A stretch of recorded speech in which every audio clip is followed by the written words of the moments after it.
Before the steam engine, a simple toothed wheel changed everything. Ancient gears powered civilizations in ways we are only just beginning to understand. This is the story of how these forgotten machines, hidden inside artifacts from Greece to China, laid the entire foundation for our modern world. You will learn how a 2,000-year-old device could predict eclipses with stunning accuracy, and how flowing water was first harnessed to grind grain on an industrial scale. How did a world without steel or electricity create such complex mechanics? And why was this knowledge almost lost for centuries? What does it truly mean to build something that outlasts your own civilization? That first carved wooden tooth meshing with another was a quiet revolution. It was the birth of the cog, the fundamental component that would unlock a new relationship with power. Imagine the immense effort required to lift a heavy stone or grind a sack of grain by hand. The gear offered a way out, a mechanical shortcut. By engaging a small gear with a large one, a gentle, manageable turn could be transformed into a powerful, forceful rotation. This principle of mechanical advantage meant that for the first time, human strength could be multiplied. A single person could now achieve work that once required a whole team. But it was not just about raw power. Gears could also redirect force, turning a horizontal push into a vertical lift, or change speed, allowing a fast-spinning water wheel to drive a slow, powerful millstone.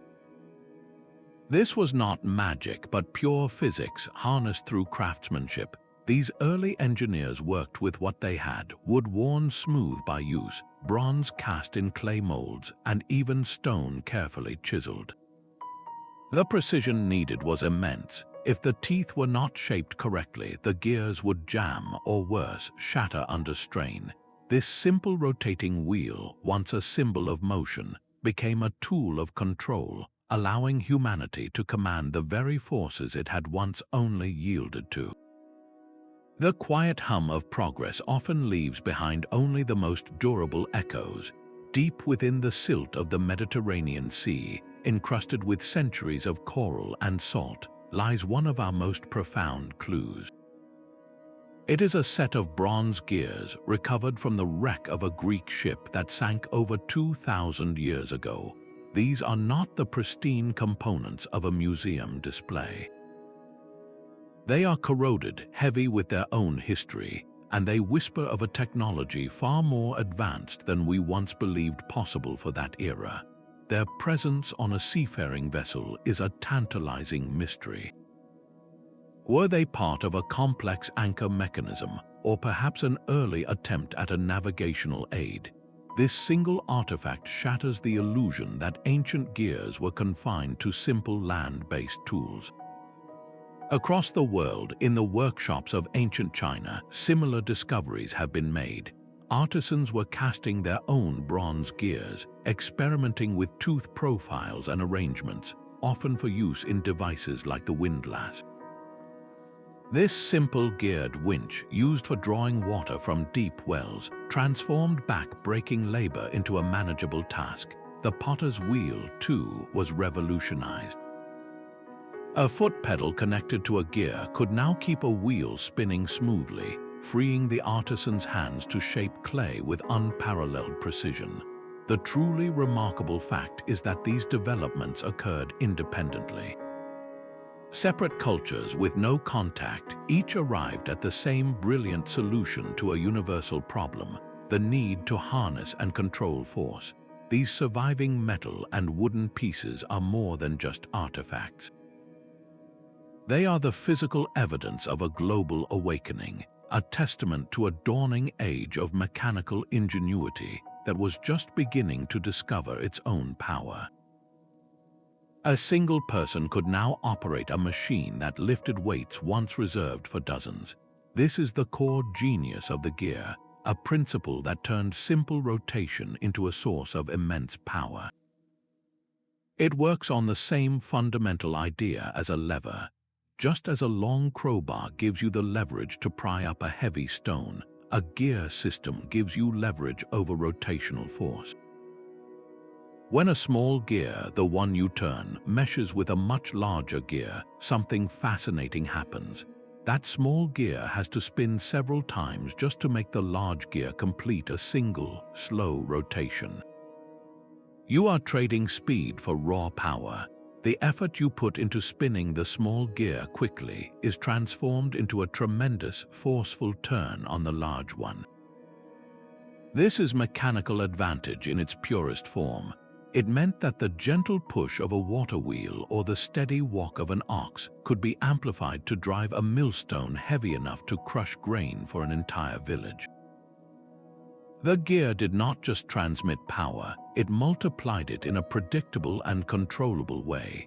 This reliable amplification of force was what truly empowered ancient civilizations. It allowed them to construct monumental buildings, lift water for irrigation, and create tools with a precision once thought impossible. The gear was the key that unlocked a world beyond the limits of muscle, both human and animal. But the ultimate expression of this mechanical genius was not a tool of force, but one of knowledge. Recovered from that same Greek shipwreck, the Antikythera Mechanism stands as a breathtaking anomaly. This lump of corroded bronze, no larger than a shoebox, hid an astonishing secret. Within its compact case, more than 30 finely toothed gears interlocked in a complex dance. This was not a machine for grinding grain or lifting water. It was a machine for calculating the cosmos. By simply turning a small hand crank on its side, a user could set the entire system in motion. Dial pointers would sweep across faces, tracing the erratic paths of planets against the stars. It could forecast the precise timing of solar and lunar eclipses, and it even tracked the 4-year cycle of the Olympic Games. This device was in essence a portable universe crafted from bronze. Its gears physically modeled the mathematical cycles of the heavens, a mechanical incarnation of astronomical theory. The sophistication required to design and build such an instrument is almost beyond comprehension. Each gear tooth had to be cut with phenomenal precision, their ratios perfectly calculated to mirror the long-term rhythms of the solar system. For a device this advanced to exist in the 2nd century before the Common Era shatters our timeline of technological progress, this was not merely a tool for practical labor. It was a philosophical instrument, a testament to a civilization that sought to understand the universe not just through observation, but through the turning of a crafted wheel. The knowledge required to create it would not be seen again in Europe for more than a millennium. So how did such a complex machine simply vanish from history, and what other intellectual marvels were lost with it? Yet the gears of the Antikythera Mechanism were not the only ones turning. While that celestial calculator mapped the heavens, a far more earthbound application of gears was transforming the very foundation of daily life. The relentless power of a flowing river could now be captured and put to work. The earliest known description of this comes from the Greek engineer Philo of Byzantium, who detailed a machine that used a vertical water wheel. But it was the Romans who truly perfected the system, building water mills on an industrial scale. The genius of their design lay in its elegant simplicity. A large wooden wheel placed directly in a stream would be turned by the current. This wheel was connected to a horizontal axle, and on that axle sat a sturdy wooden gear. This primary gear, with its heavy pegged teeth, meshed directly with a second gear mounted on a vertical shaft. This crucial 90-degree turn of power was the gear's masterstroke. It transformed the horizontal spin of the water wheel into the vertical rotation needed to turn a massive upper millstone. The weight of that stone, driven by the endless, free energy of the river, would crush grain against a stationary lower stone, producing fine flour continuously. This was automation on a scale never before seen. A single water mill could do the work of dozens of people grinding by hand, day and night without rest. The widespread adoption of these mills across the Roman Empire marked a profound shift. For the first time, a civilization was systematically harnessing a non-human energy source for mass production. The relentless, predictable force of nature was no longer just an obstacle or a backdrop. It was an employee, and the gear was its manager. This core concept of using machinery to amplify natural power for large-scale manufacturing is the very same principle that would, centuries later, define the Industrial Revolution. The Romans were already laying that groundwork, one turning stone at a time. The steady drip of water became the heartbeat of civilization. Long before the tick of a pendulum, ancient engineers devised a way to capture time itself using the very gears that powered their mills.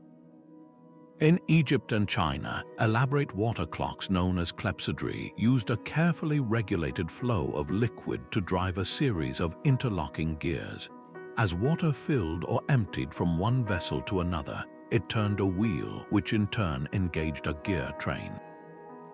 This train moved a pointer across a dial, marking the passage of each hour with a silent, mechanical certainty.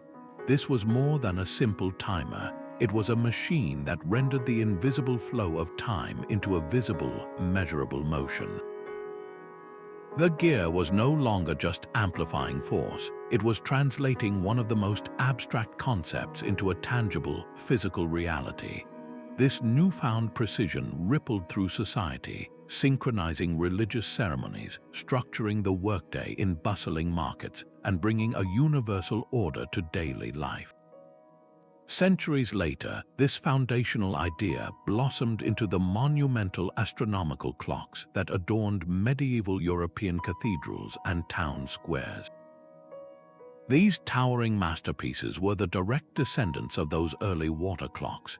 Their intricate faces were a symphony of geared movement, where dozens of brass wheels and pinions worked in perfect harmony. A single clock could show the local time, track the phases of the moon, display the current position of the sun against the zodiac, and even announce important religious festivals with automated figures that paraded on the hour. All of this complex information was driven by a single power source and calculated through the precise ratios of its gear trains.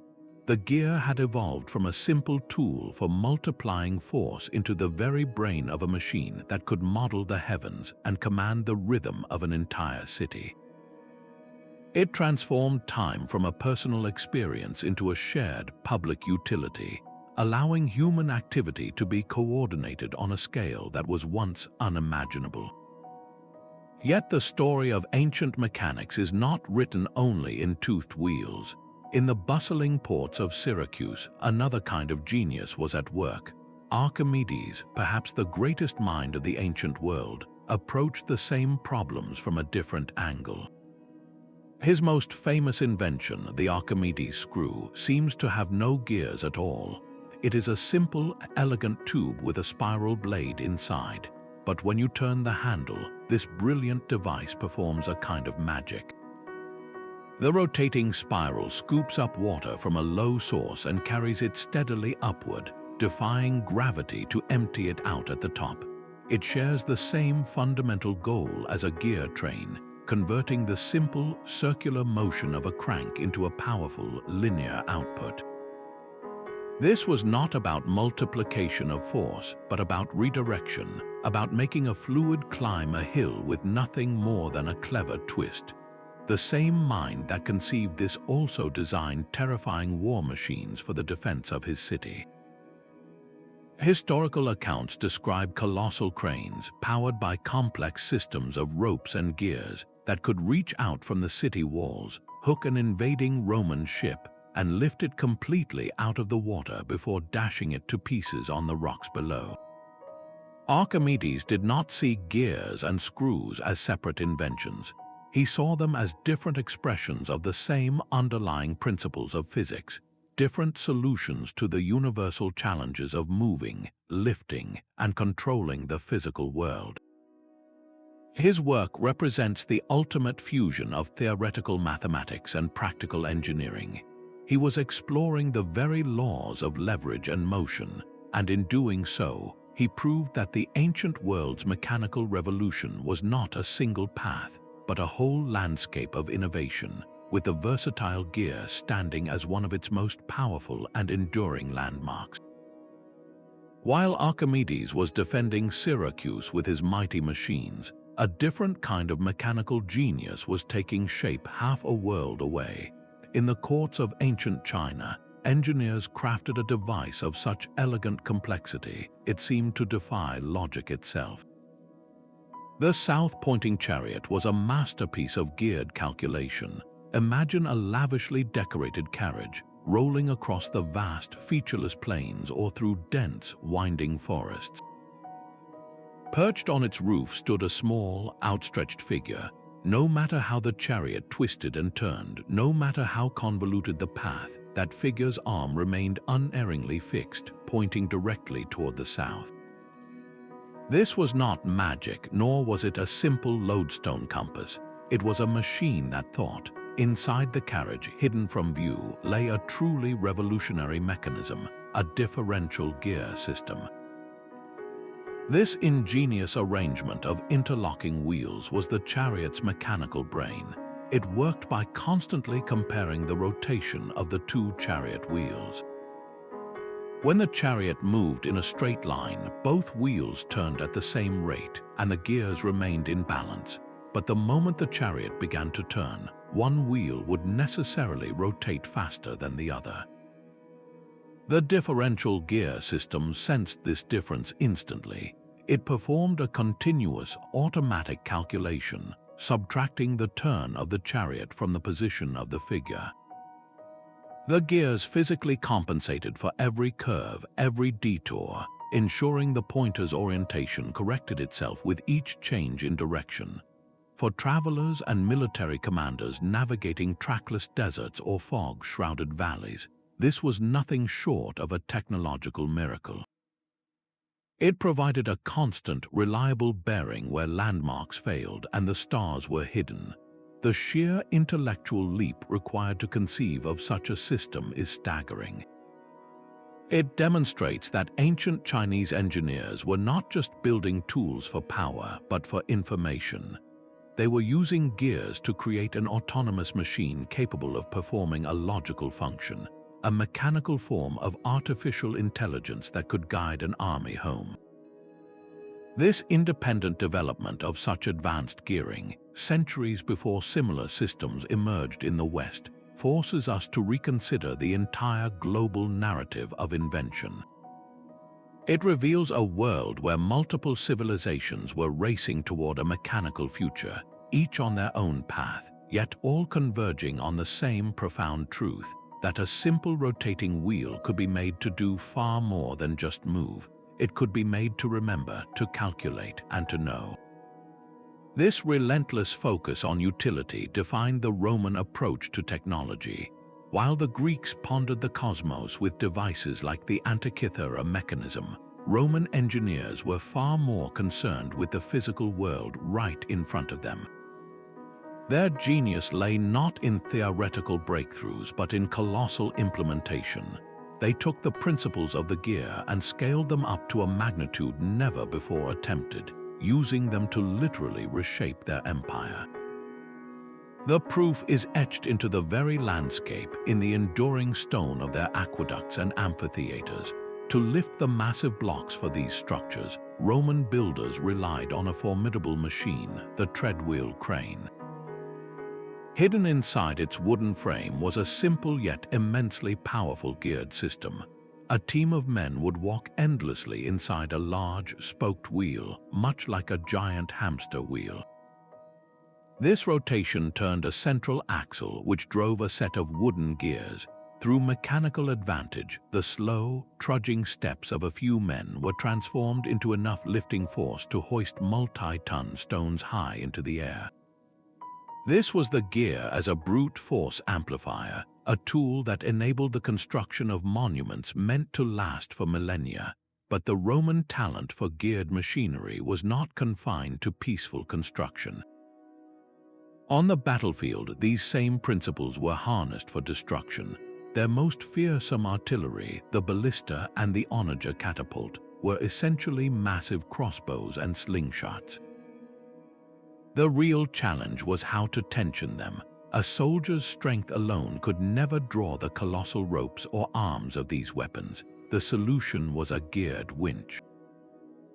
Soldiers would turn a handle, spinning a small gear that engaged a much larger one attached to a winding drum.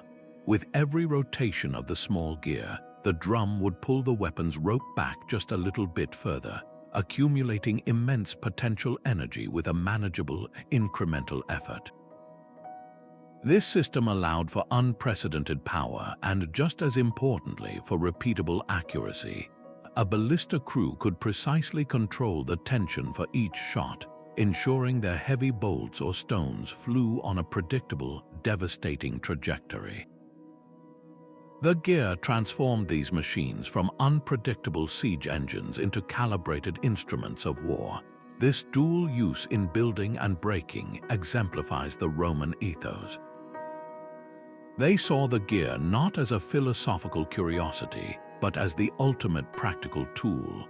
It was the key component that allowed them to manage the immense scales of their ambition, from the aqueducts that sustained their cities to the war machines that conquered them. Their empire was quite literally built and defended on the turning of toothed wheels. While Roman aqueducts crumbled and European libraries fell silent, a different kind of light was being kindled in the East. The vast intellectual network of the Islamic world became the new guardian of mechanical knowledge. As wars and political collapse fractured the West, scholars in cities like Baghdad and Damascus were actively seeking out and translating ancient Greek texts on mathematics, astronomy, and engineering. They did not merely copy these manuscripts, they engaged with them, questioned them, and built upon them.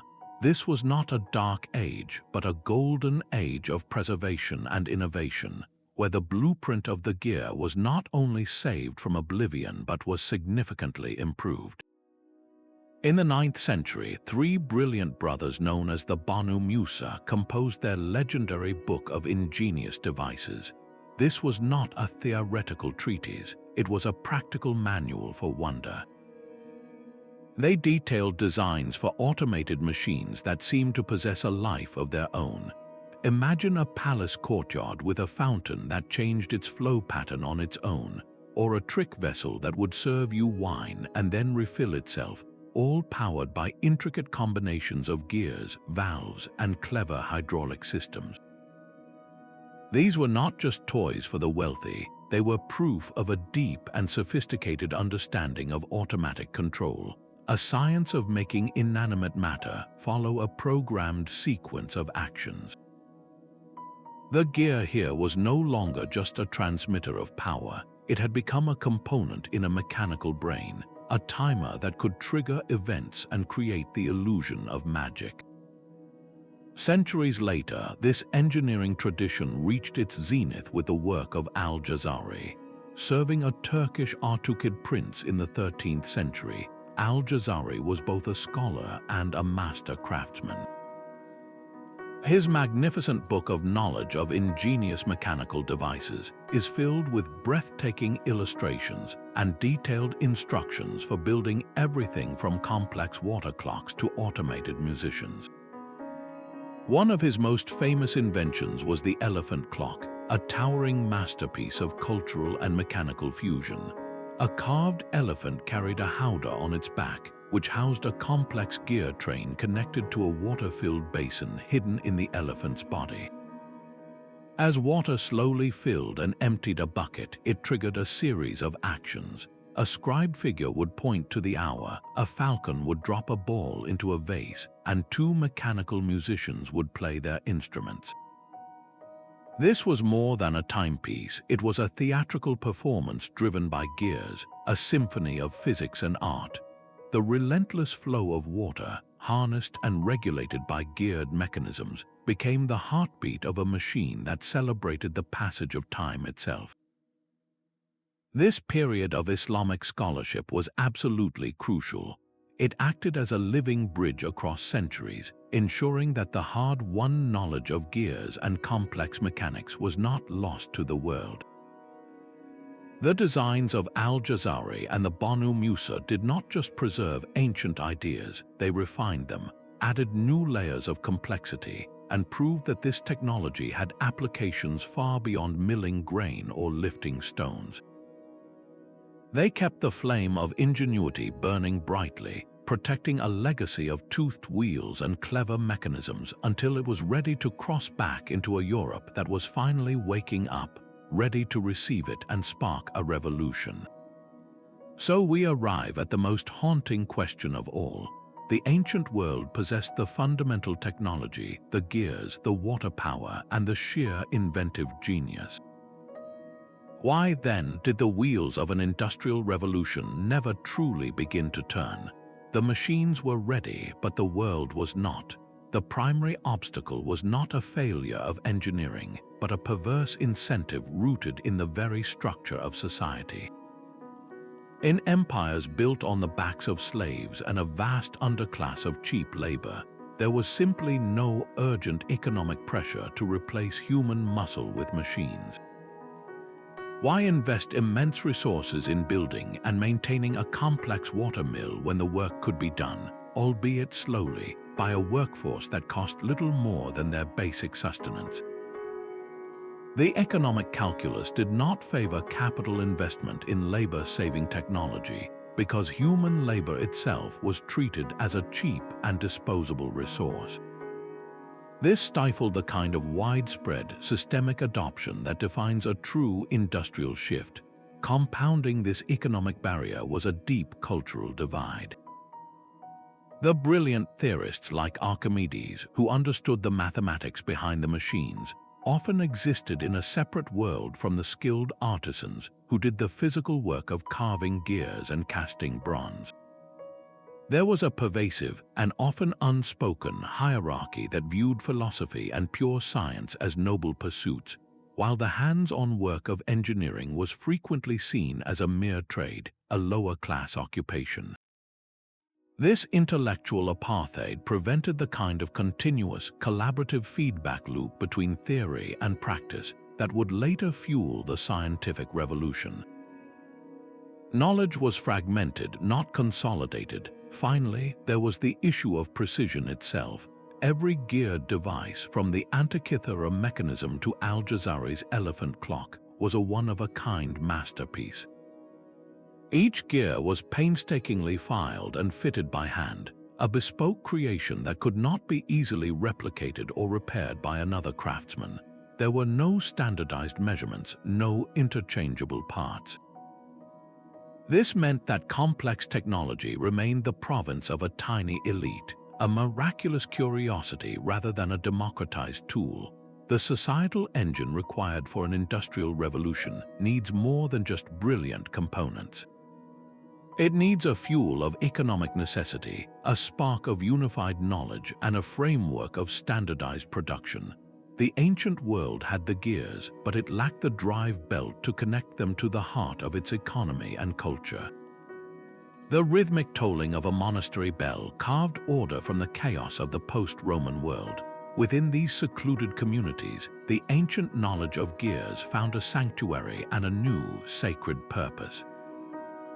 The monastic day was governed by the canonical hours, a strict schedule of prayers that demanded a precision far beyond the capabilities of sundials or water clocks. This need for unwavering regularity sparked a mechanical renaissance behind cloister walls. Monks began constructing the first great weight-driven clocks, monumental machines that were feats of both faith and engineering. At the heart of these early timekeepers was a brilliant, if primitive, gearing system known as the verge and foliot escapement. This clever arrangement of a crown gear and a swinging bar was the clock's soul. It acted as a regulator, allowing the driving force of a falling weight to escape in tiny, measured ticks and tocks. The weight provided the power, a heavy rope coiled around a drum, but it was the escapement's gears that transformed that raw, rushing energy into a slow, stately, and reliable descent. This was the birth of the tick, a sound that would soon come to rule the world. These first clocks were not small personal devices.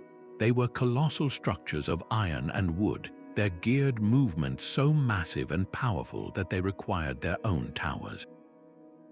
Their deep, resonant chimes would ring out across the surrounding countryside, marking the hours for prayer not just for the monks inside, but for every peasant, merchant, and noble in the growing towns outside the abbey walls.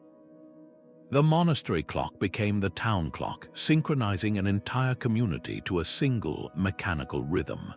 This was a profound cultural shift. The relentless, predictable pulse of the gear train began to instill a new value in society, an appreciation for punctuality and regimented order. The clock did not just tell time, it taught people how to think about time, not as a fluid natural cycle, but as a series of discrete, manageable units. This mental infrastructure, this ingrained sense of mechanical time, would prove to be as vital to the future as the gears themselves.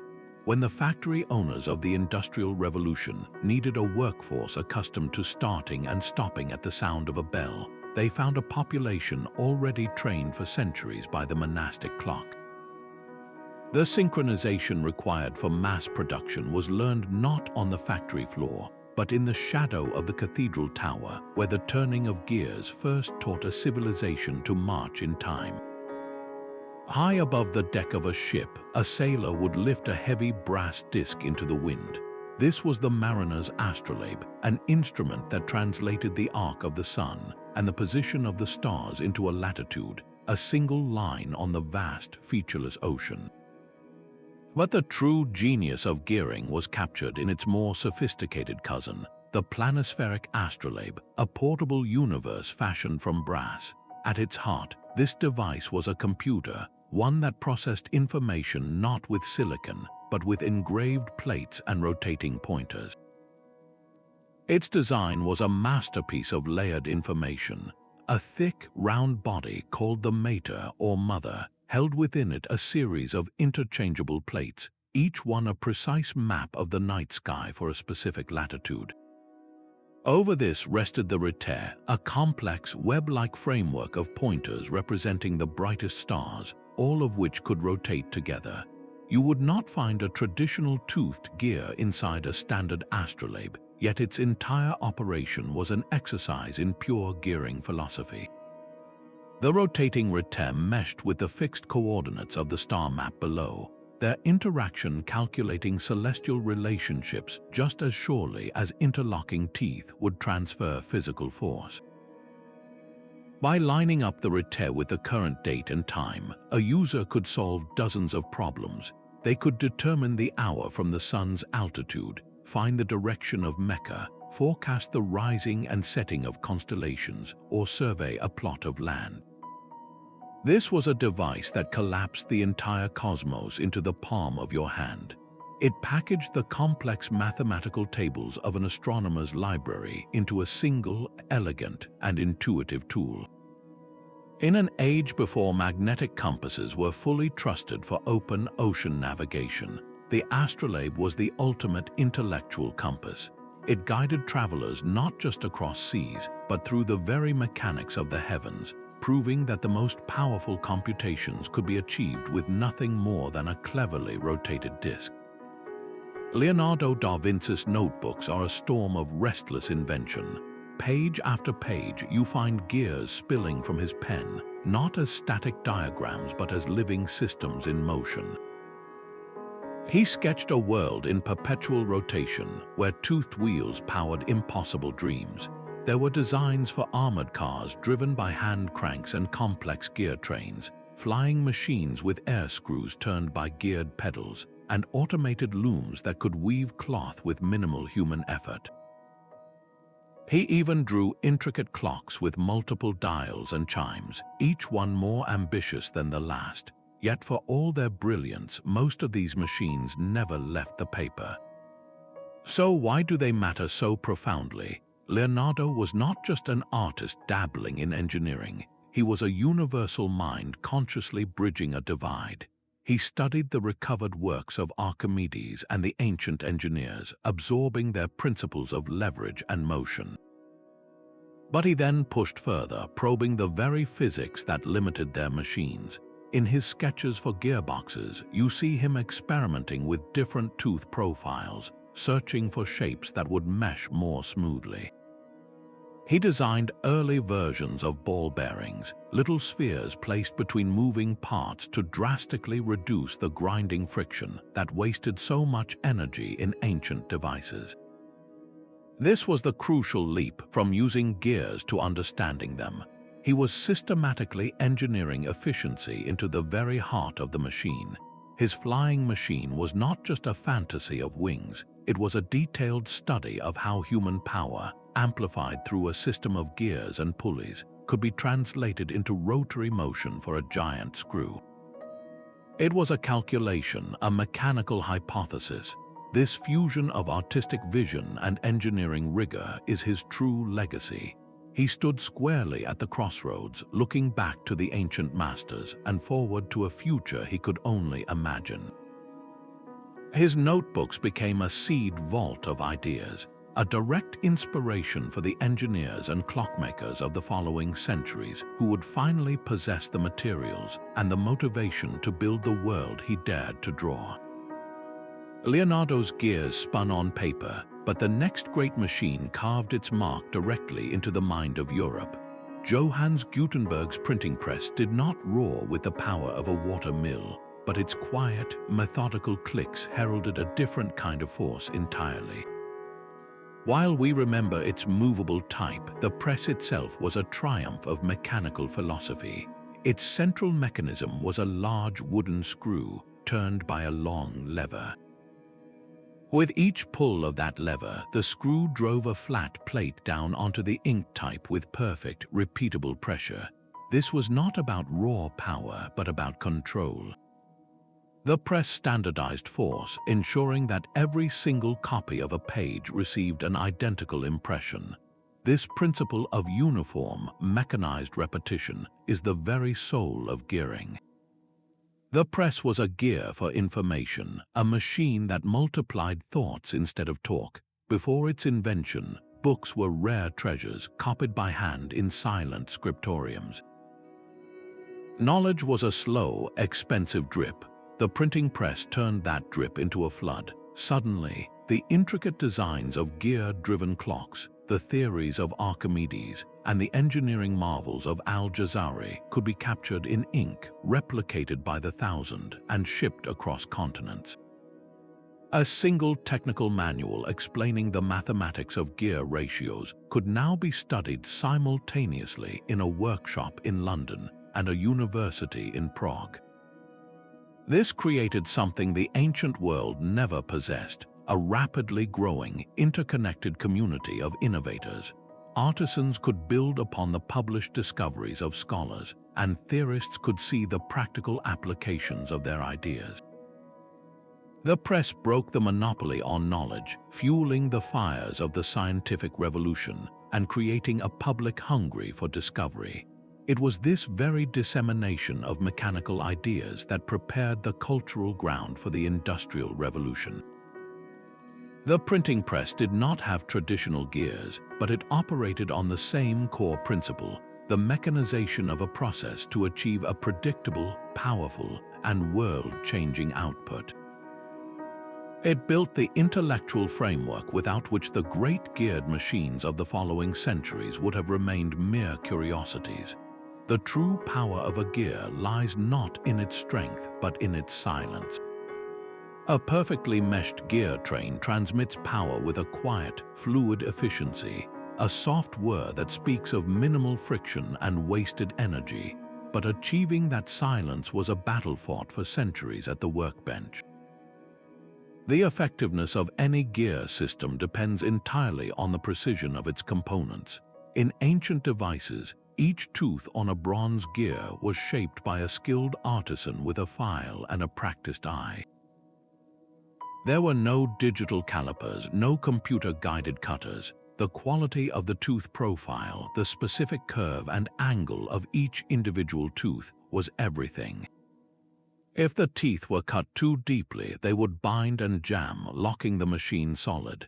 If they were too shallow, they would slip and grind against each other, wasting power and quickly wearing down into useless nubs.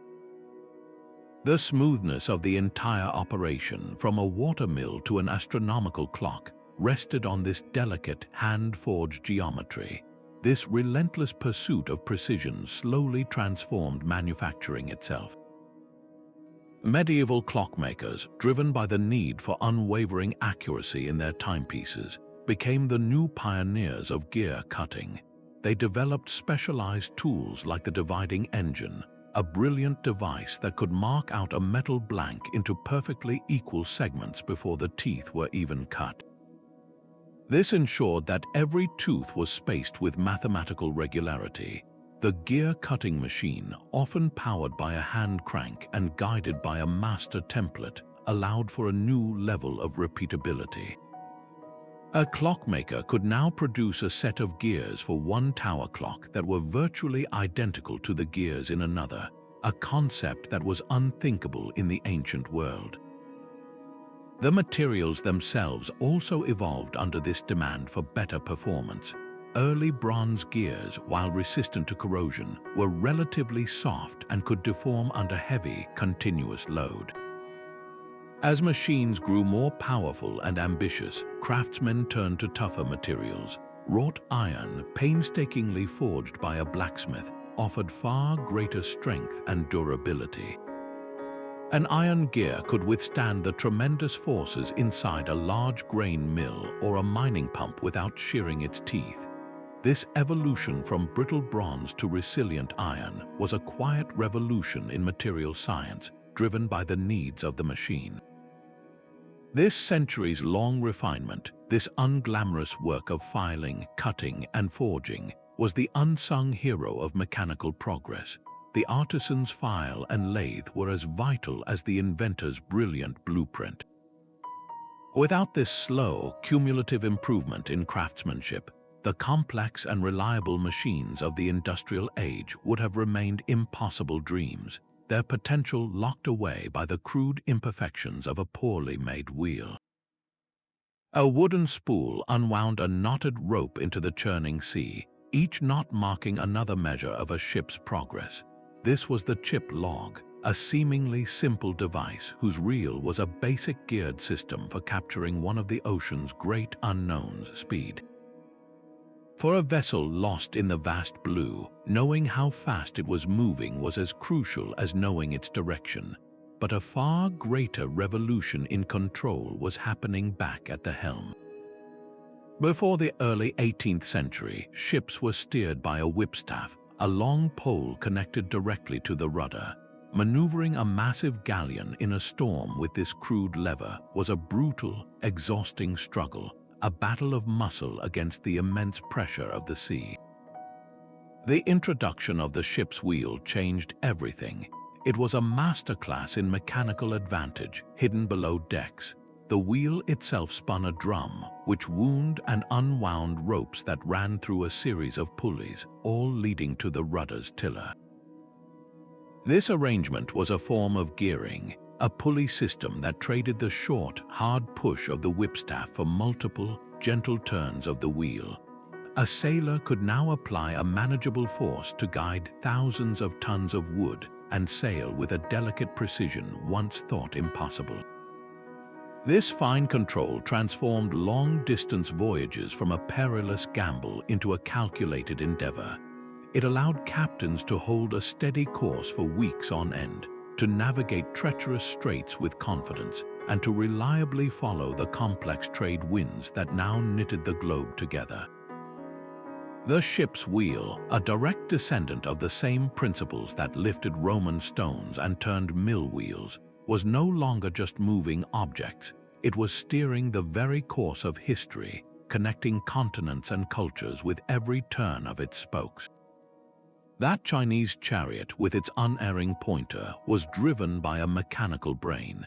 Its differential gear solved a problem so fundamental we barely think about it today. When any wheeled vehicle turns a corner, the wheels on the outside of the curve must travel a longer path than the wheels on the inside. If both wheels were locked to a single, solid axle, one of them would be forced to skid or drag with every turn, wasting energy and straining the entire structure.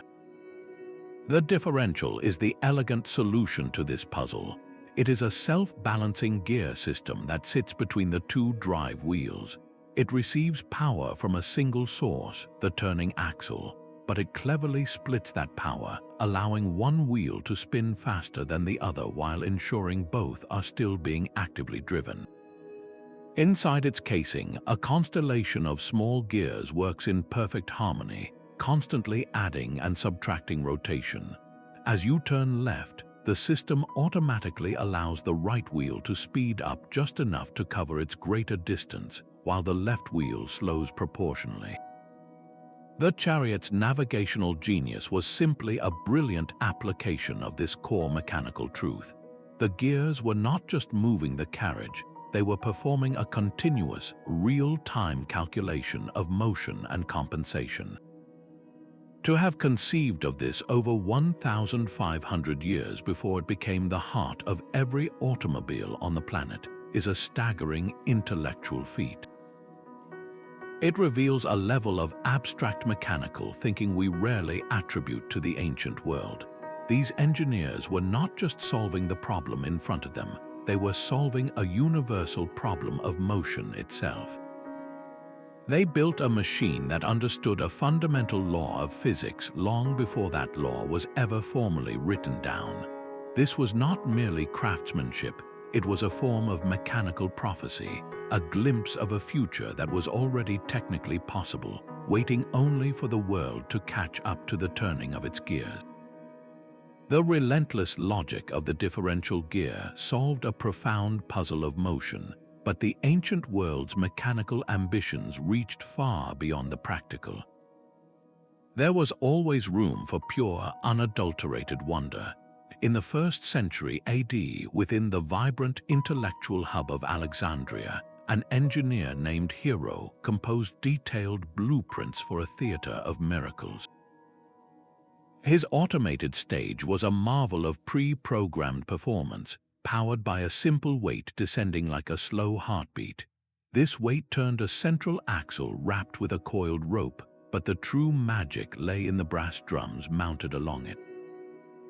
These drums were not smooth cylinders, they were studded with carefully placed pegs, acting as the physical memory of the machine. As the drums rotated, these pegs would catch and release a complex system of strings and levers connected to wooden puppets and painted scenery. One peg might trigger a door to swing open, while another caused a figure to glide across the stage, and still another made a miniature ship sail into view. This entire mechanical ensemble could enact a complete tragic play, its movements perfectly timed to tell a story without a single human pulling a string after the initial cue. It was the world's first recorded programmable robot, a spectacle of gears and gravity designed for no other purpose than to elicit awe. This passion for mechanical theater was echoed in royal courts across the ancient world, where engineers crafted even more whimsical illusions. Elaborate water organs used the flow of water itself, channeled and regulated by valves and air pumps, to power a series of pipes, creating music without a musician.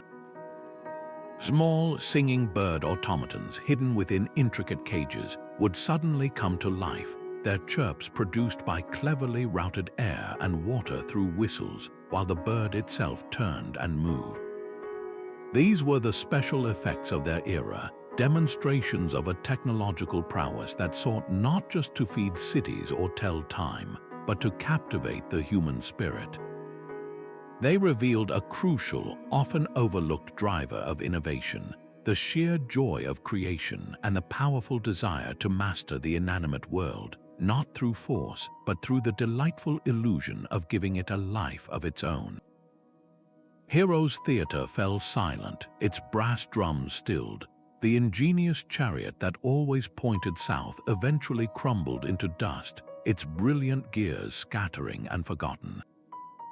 This is the haunting legacy of the ancient mechanical world, a phenomenon we now call the black box problem. Each of these masterpieces was a self-contained universe of knowledge, locked inside the mind of its creator and the physical object itself. When that one-of-a-kind device was lost, broken, or its maker passed away, the intricate understanding required to repair or replicate it often vanished forever.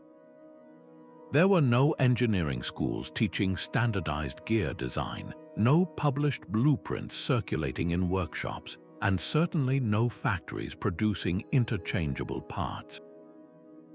Every complex machine was a bespoke creation, a technological island. This is precisely why the Antikythera Mechanism stands as such a profound anomaly in the historical record. We have found nothing else like it. Its survival was a complete fluke, a consequence of a shipwreck that preserved it at the bottom of the sea. Had that vessel sailed on, the mechanism would have eventually worn out or been melted down for its bronze, and we would have no idea that such a device ever existed. This inherent fragility of knowledge meant that technological progress could not follow a steady, upward trajectory. Instead, it was a dramatic landscape of isolated, brilliant peaks followed by deep, dark valleys of forgetting. A groundbreaking idea would flash into existence, illuminate a single place and time, and then be extinguished, forcing some future civilization to painstakingly rediscover the same principles centuries later. The path of invention was not a straight line, but a flickering candle in a vast and windy night. The steady turning of a millstone was only the beginning. A quieter revolution was unfolding in the fields, where the rhythm of the harvest was slowly being rewritten by iron and wood. Farmers began fitting their horse-drawn tools with simple, rugged gears, transforming the familiar plod of an ox into a new kind of automated motion. A hay rake, for instance, was no longer just a static frame. A wheel, turned by the forward movement of the cart, would engage a small gear. With each full rotation, that gear would trip a lever, mechanically lifting the rake's teeth to deposit a neat row of hay before setting them down again to gather more.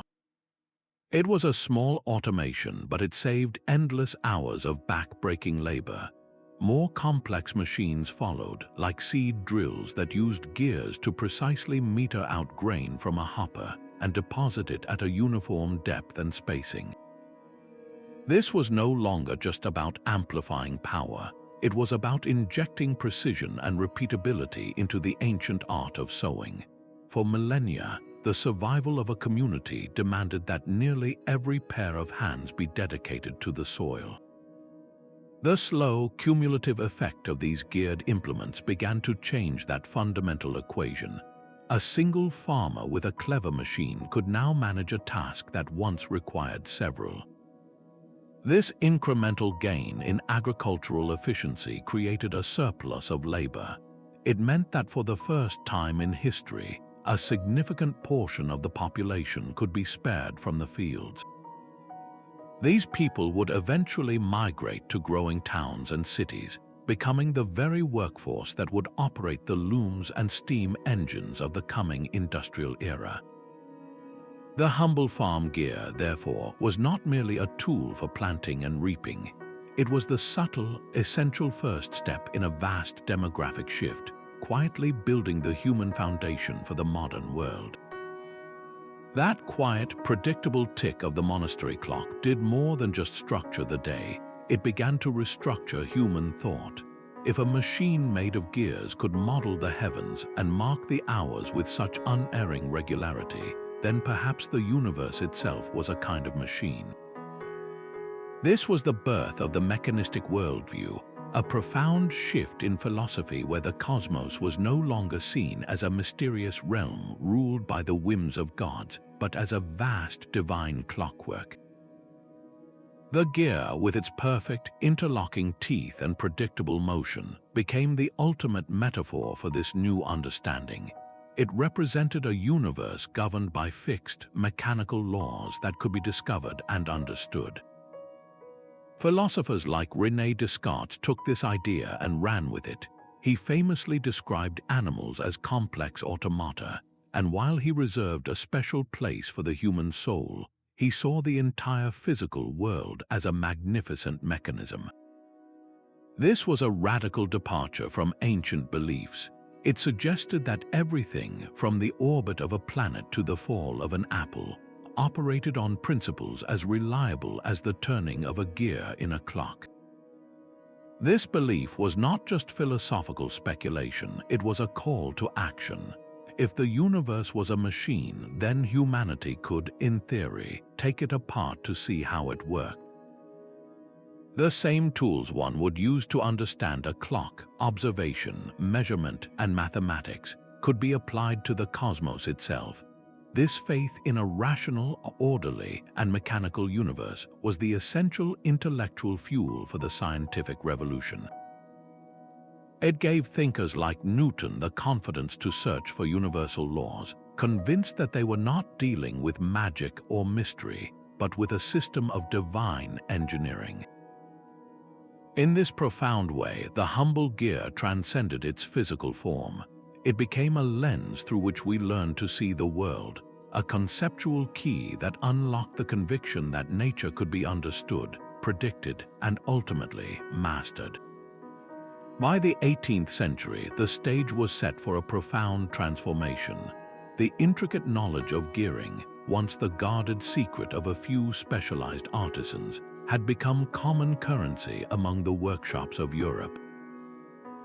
Clockmakers understood precision, millwrights mastered power transmission, and scientific societies debated the fundamental laws of motion. A growing population and a rising merchant class created both the demand for manufactured goods and the capital to fund new ventures. All the necessary components were present, yet one critical element remained to be connected. The gear was this indispensable bridge, a perfected piece of engineering waiting patiently in the wings for its new role. For centuries, it had multiplied the force of water, wind, and muscle. Now it was about to meet its perfect partner. When James Watt sought to improve the Newcomen steam engine, he faced a fundamental problem. The original engine produced a slow, powerful, up and down pumping motion, ideal for draining water from mines but useless for driving the rotating machinery of a textile mill or a factory. The challenge was to convert that linear thrust into a smooth, continuous rotation. Watt did not need to invent a new solution from scratch. He turned to a gear system so elegant it seemed to mirror the cosmos itself, the sun and planet gear. In this arrangement, a connecting rod from the piston was linked to a gear, the planet, which meshed with a second gear, the sun, mounted on the output shaft. As the piston rose and fell, the planet gear was forced to orbit around the stationary sun gear, compelling the entire system to rotate. This was not a new principle, but its application was revolutionary. The steam engine provided a torrent of relentless, concentrated power, and the humble gear, a technology refined over 2 millennia, tamed that power and gave it a useful direction. The Industrial Revolution did not invent the gear, it simply plugged this ancient, reliable component into the raw energy of steam, unleashing a force that would reshape the world. High above the old town square in Prague, a masterpiece of brass and iron comes to life each hour. The astronomical clock, built in 1410, is far more than a timepiece, it is a cathedral of gears. Its face is a riot of information, with golden hands tracing the ordinary hours while others chase the sun and moon across the stars of the zodiac. This was not built in a secluded monastery or a royal treasury, but right in the heart of the city for everyone to see. It was a very public declaration that humanity had tamed time and the heavens, all through the turning of interlocking wheels. Inside its tower, a complex system of gear trains works in perfect synchrony. One set of precisely weighted gears drives the clock's main timekeeping function, while another, more intricate set calculates the celestial ballet. The ratios of these gears were cut to mirror the actual periods of the solar system, a mechanical computer solving astronomical equations in real time. Every hour, a small door opens and a procession of 12 apostle circles past, followed by the skeletal figure of death striking the hour. This theatrical performance, powered by cams and levers, transforms abstract calculation into a public spectacle. This clock is the direct heir to the Antikythera Mechanism and the water clocks of the Islamic world. It represents the cumulative knowledge of over a millennium, perfected by European craftsmen who stood on the shoulders of ancient Greek theorists and medieval preservers of knowledge. To stand before it is to see the entire journey of the gear, from a simple tool for lifting water to the very brain of a machine that could model the cosmos and command the rhythm of an entire city. It is the breathtaking bridge between the lost genius of antiquity and the dawning age of machines that would soon reshape the world. That journey from the Prague clock tower leads directly to the machine you might have ridden this morning. Every time you change gears on a bicycle, you are performing an act of mechanical manipulation that would be intimately familiar to an ancient Roman engineer. The chain is simply a flexible gear meshing with toothed sprockets of different sizes. Selecting a smaller gear at the pedals and a larger one at the wheel is the exact same principle used in a Roman treadwheel crane, trading your rapid pedaling for the raw force needed to climb a steep hill.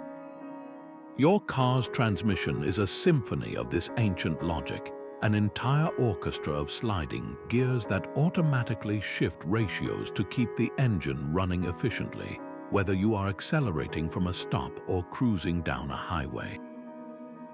Even the humble washing machine uses a gearbox to transform the fast spin of a small electric motor into the powerful, slow oscillation that agitates your clothes. The fundamental physics have not changed in 2 millennia. We have simply found new sources of power to plug into the same brilliant system. This continuous line of development extends to the most extreme environments we can imagine.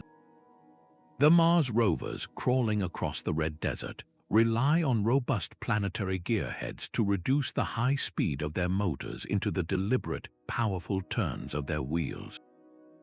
In a sterile operating room, a surgical robot uses ultra-precise harmonic drive gears, a modern marvel with zero backlash, to translate a surgeon's hand movements into the microscopic motions of its tools, enabling procedures of impossible delicacy.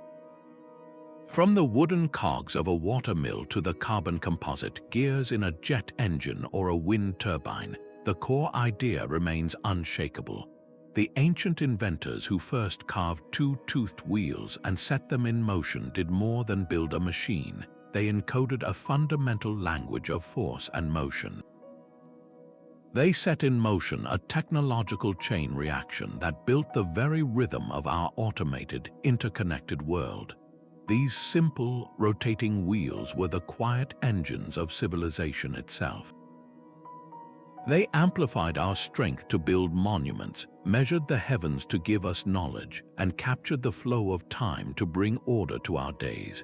They guided travelers across trackless oceans and laid the entire philosophical groundwork for a universe we could finally understand as a great divine machine.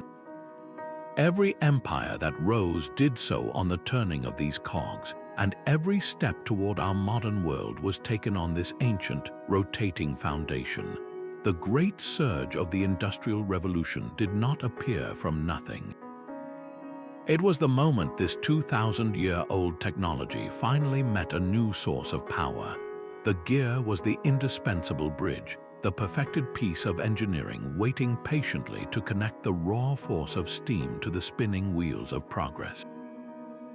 So the next time you hear the gentle whir of an appliance or glance at the time on your phone, pause for a moment. Remember the long and ingenious history hidden within that simple motion, a story of carved wood and hand-cast bronze that truly changed everything. If this journey through the heart of ancient machines captivated you, subscribe for more explorations into the forgotten wonders of our past. We would love to hear which of these incredible inventions astounds you the most in the comments.